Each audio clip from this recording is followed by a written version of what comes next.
Não mas isso vira. tem que mudar, sabe, Alan? A diretoria, quem está à frente, tem que Tem ter que ter coragem, pulso, tem que né? ter postura e falar, ó, gente, o negócio é o seguinte, vamos jogar esse negócio aí da FIFA e tudo legal, mas olha, a nossa prioridade é essa, a nossa realidade é essa, fazer o melhor possível.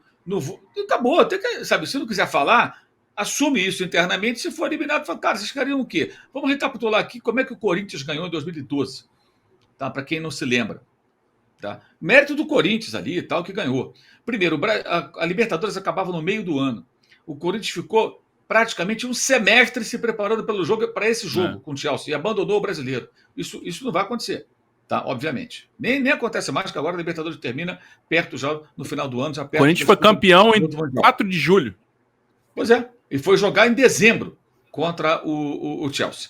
O Chelsea foi campeão também ali, em maio, junho, da Liga dos Campeões. O técnico era o Di Matteo, o interino. Depois disso, o Chelsea começa a jogar outra Liga dos Campeões. E ele é eliminado dias antes da viagem para o Japão. Eu estava Rafa nesse jogo. Benítez. Rafa Benítez estava estreando. Eu estava nesse jogo, em Londres. Estava nesse jogo. Até estive na coletiva, já contei essa história antes. Na véspera do jogo, do CT do Chelsea. E o Rafa Benítez foi bombardeado com perguntas, porque ele era do Liverpool e tinha aquela coisa, nunca vou treinar um Chelsea e tal. Ele foi campeão europeu com o Liverpool, eliminando o Chelsea do Mourinho em 2005 e tudo mais. Em dado momento, o Rogério Volga, que estava comigo nessa empreitada, na coletiva, faz a ele uma pergunta sobre o Mundial de Clubes, se ele conhecia algo sobre o Corinthians. Foi o momento mais suave da entrevista, porque ele pôde falar sobre algo e dar uma enrolada lá, um somebody love, né? Porque era só porrada. Mas você não ia treinar no Chelsea, que o Chelsea estava virtualmente eliminado, e foi eliminado. Ganhou do time lá da Noruega, lá de goleada, mas a combinação de resultados que ele precisava não aconteceu. Então, assim, quando viajou, já viajou eliminado. O técnico do Chelsea respondeu ao Volga da seguinte maneira: nós vamos jogar contra o Sunderland no final de semana, que é do norte da Inglaterra, de lá vamos direto para o Japão. Durante a viagem eu verei algum material que a minha equipe vai preparar sobre os times que vão jogar o Mundial de Clubes, entre eles o representante sul-americano, o Corinthians. Ou seja, ele tinha a menor ideia do que era o Corinthians. E o Tite estudando o Chelsea minuciosamente, com mudanças de técnico, quem é que joga, como é que faz, como é que não faz. Ainda assim, o Corinthians fez 1-0 com o Guerreiro, tomou uma pressão louca, o Cássio fechou o gol, como o Rogério Ceni fechou em 2005 contra o Liverpool. É assim, cara, quando o brasileiro ganha, o sul-americano ganha, é suando sangue e a zebra. O Estudiantes 2009 segurou o Barcelona, Barcelona do Guardiola e tal, até o último lance, tomou o gol de empate. Aí na prorrogação o time ruiu fisicamente, o Barça foi campeão. O pessoal não se lembra desses jogos. Mas aconteceu, tudo isso aconteceu. 2009 tem 15 anos. Então você está ficando no passado e esse Mundial você não vai ter um jogo contra o europeu. Você vai jogar numa chave com times de outros continentes e se você passar adiante, você vai ter que bater de frente em algum momento com o gigante europeu. Então a chance ela é muito pequena. Se passar por um, vai vir outro. Passar por um, vai vir outro. Caramba, imagina. Vou jogar contra o Real Madrid. Faço uma retranca danada e tudo ganho de 1-0. Passei. Aí, de Pega o repente, me City. parece o O City com o Bayern. Guardiola. E aí, imagina se eles levarem a sério, porque contra o Fluminense, o Pepe Guardiola levou para o Arábia Saudita o Haaland e o De Bruyne voltando de lesão. Fosse jogo da Champions, jogo decisivo, iam jogar. Ele chegou lá, levou os caras e não os inscreveu. Eles foram até lá mais para questão política com a FIFA, né? Mas não os inscreveu. Ficaram vendo o jogo de fora, não podiam entrar. E vocês viram como é que ele trucidou o Fluminense. Com um gol em segundos. No erro do Marcelo, que inverteu aquela bola errada, 1-0, logo que a bola saiu. E aí o Guardiola malandramente elogiou no final.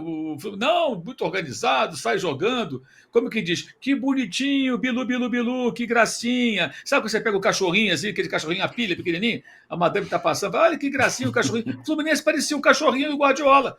Tomou de 4-0 e o pessoal achou legal.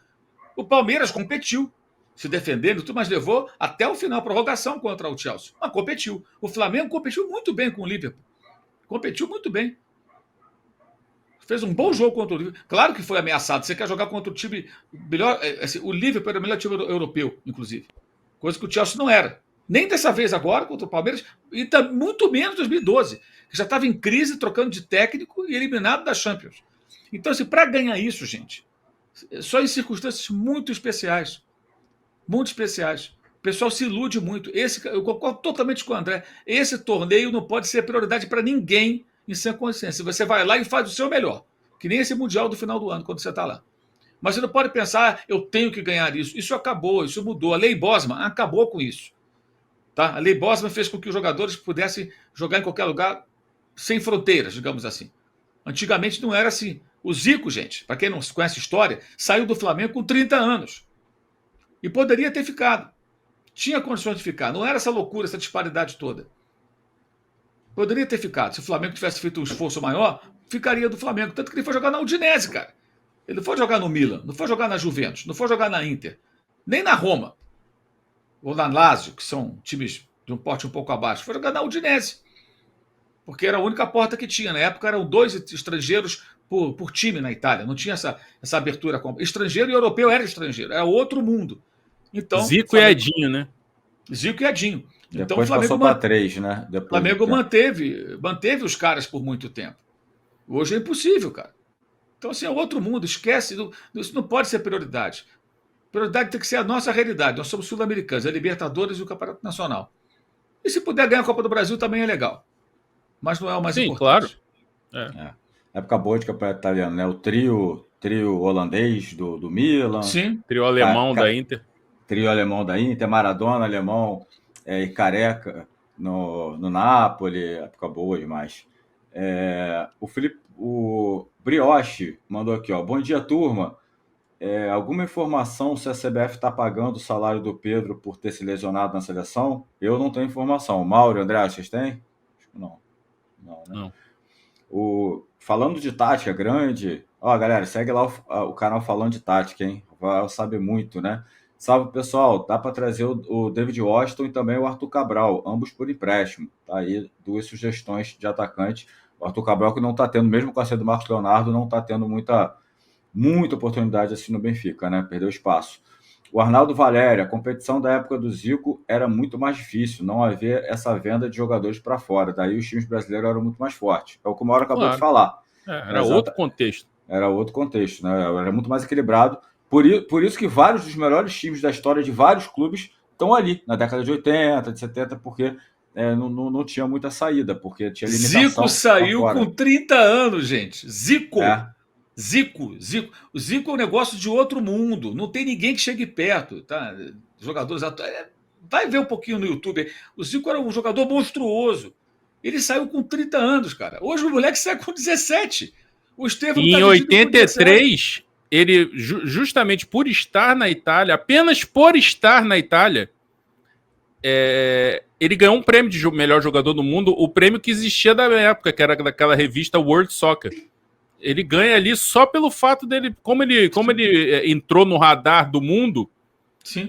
Porque não adianta, eles sempre foram eurocentristas, não adianta. O futebol sempre foi muito eurocentrista. Então, só o fato dele ter ido para lá, ele já ganhou o prêmio. E até porque ele começou muito bem lá, né? E foi artilheiro do campeonato, né? Pela média. O Platini teve mais gols, mas ele jogou menos jogos. Foi o artilheiro pela média. E aí ele ganhou o prêmio da World Soccer. Então, é bem fora da curva, né? O Platini fazia um gol a mais, né? Só que o Platini jogava na Juventus e o Zico jogava na Udinese. E para entender, se fosse os dias de hoje, o Zico não jogaria na Udinese, ele seria contratado por um grande time europeu, porque você hoje pode contratar vários.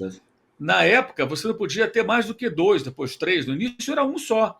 E antes era nenhum em alguns países, outros sim, era outra realidade. E quando fala só pode ter um. Ah, mas eu posso ter um outro no banco? Não. Que hoje tem isso. Você pode ter vários jogadores no elenco, estrangeiros aqui na América do Sul, no Brasil, e você pode revezar. Você tem um limite que você põe em campo. Lá você podia ter 1, 2, eram 2 no elenco. Você pode fichar 2 jogadores.